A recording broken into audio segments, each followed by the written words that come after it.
Hello, it's Dan here at the New Spey Camp at my cabin here. I'm just still at the leave today, go back to Yellowknife for a couple days. So I wanted to make some, I got some seedlings here. I want to plant some more tomato plants. Kind of make it easier for people to come and water. They're just going to be able to water it down a tube and plant will self-water itself through a wicking system. So I'm going to show you how to make it, a little kind of a how-to demo. Make yourself one at home, make yourself 2, make yourself 30, make yourself 40. You can screw yourself a bucket garden. Anyways, I just got this old bucket, found it underneath the cabin. Paid nothing for it. It's going to work just great. I went down to the Sally Ann, got myself a colander here, so it's going to work as a kind of a process to keep water level that high. This was 50 cents. Anyways, no rehearsal, we're just going to kind of quickly make it and see how it all turns out.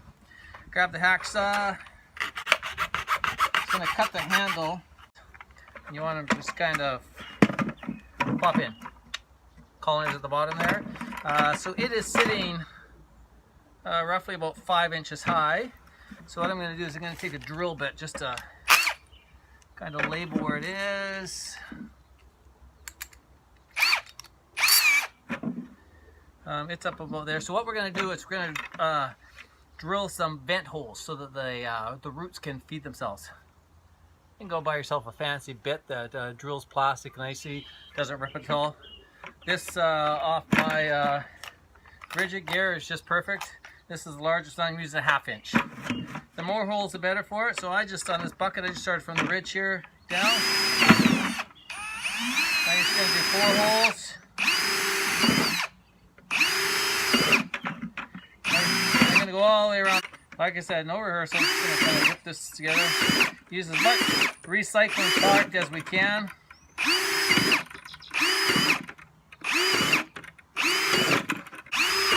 Before I go any further, I'm just going to kind of gouge out my colander just a little bit. Just took a little piece off there. Where I'm going to put this is kind of left a few holes where I haven't drilled the holes there yet. That's where I'm going to take this PVC pipe. This is where we're going to fill the water. So this is to the bottom. I simply lift up a bit. I just give a quick thumb mark. And okay, so this is the smaller piece. This is the tube. This is going to sit up. That's on the bottom again. I just pull up just a tad. What I'm going to do is keep this drill bit because we're going to finish drilling it. Take a zip tie. Take a bit that it looks like it's going to go through. This looks like I got the 13/16. If it's bigger, no big deal. What you need to do is I'm going to drill 2 holes on each side of this tube because I'm going to zip tie it in there so it doesn't move up and down on us. Right there. I'm going to measure about where those holes are. I'm going to pull the tube up. This is what I've done in the past. Now I'm just going to drill a hole right through the tube. So right through. And now that's going to, when I put a zip tie through there, I'll show you. Let's grab a zip tie. Gonna feed the zip tie on the inside out, kind of make it pretty. Back in, and then I'm gonna run the zip tie through those holes, so it's gonna keep it off the ground.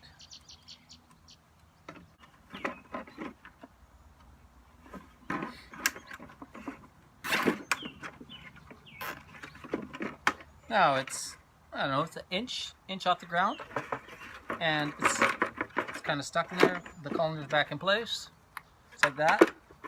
And so what I'm going to do is I'm just going to drill another for zip tie. Just going to go right around the PVC pipe. Doesn't have to go through it. Okay, so far so good. And now let's put the drill bit back, and let's just finish drilling those holes on the side. As you can see, I have a few that I can add down the middle here. Because this allows the roots of the plants, I'm going to plant tomato here, it allows the roots to aerate themselves. So like I said, okay, boom, just like that. Last thing we need to do, 5 inches up, or about just at the top of the colander, I have to drill a hole We'll use this 13/16 bit again. I don't care. It's just actually the overflow hole. So I'm just going to hold it still.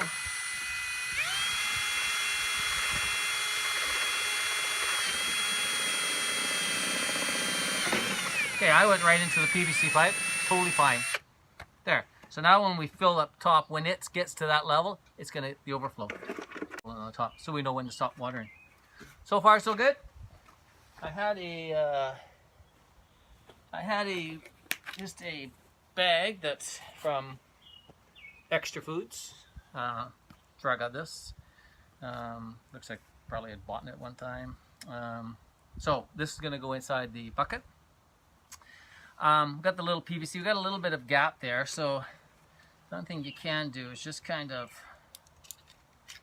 put a little mark that will go over top of the PVC pipe. Okay. So I just gonna tap it over top of the PVC. Gonna lay it down into the bucket, so right down to the bottom of the column there. Boom, boom, boom. Now, let's take the hose.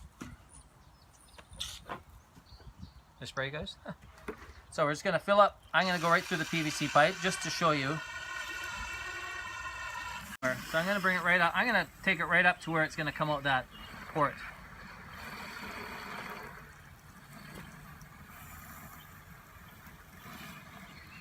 Which would show you,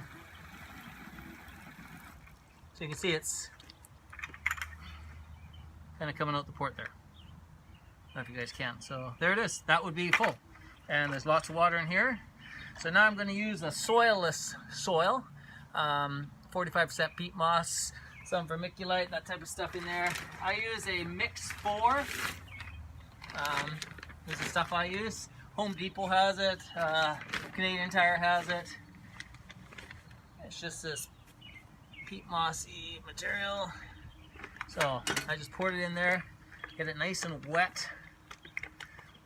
This material, because there is no soil, the peat moss process acts as a wick. So once it's wet, as it's drying up on the top, it just keeps sucking it up.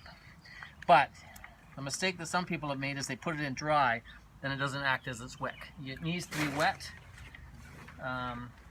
to start the process of the wicking action. You're going to use it. Now, as it's getting quite dry because it's sucked up that water, so I just spray it down as I'm filling. You could have a string of these plants too. Here's a little seedling. See, the neighbor just gave it to me, so we'll use this. So what I'm going to do is just take out a clump here. That's where I'm going to plant it right down the center. Keep it a clump. Give it a little bit of direct food there for when I put it in. Now just pop the seedling out of there. So, nice little start. Make sure whenever you have these in pots, kind of stir up the roots because they become root bound. If you don't watch it, then they don't really flourish. So I'm going to actually knock off a lot. This is planted in some soil too, so I'm going to get rid of some of that soil. See, the roots are nicely exposed. Not bad, so I'm going to tuck it right in there.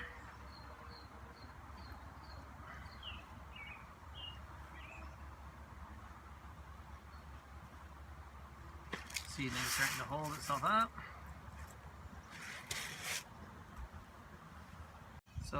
So easy. Okay, so I'm just gonna take my knife through this mess I have here, and these handles. I'm just gonna cut the handles off. Fold the top of this bag over, and I'm gonna take this black plastic that the soil came in, because the bag's almost empty. One side's got the writing, the type of soil I used. The other side is black, so let's just use the. So that can go right over the PVC pipe. Pipe comes out the top. Take this guy, line up with the side of the tomato plant. Like I said, it's not about looks. It's about its ability to function. Well, maybe it's looks. I don't know. I'm gonna take just some tuck tape. Take a piece of red tuck tape. I guess you can use any tape. I just had some when I was doing some drywalling. repair job. So I'm just going to put this on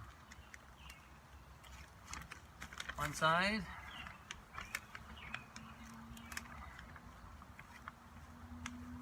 Wrap this around the tomato plant.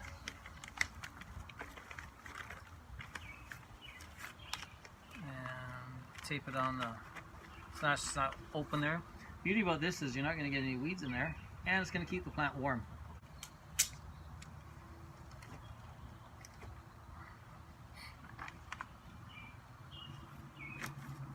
Front. There. So now what you can actually do is, let's do it this time. I was going to do something a little easier, but this time what I'm going to do is take my, trim this off.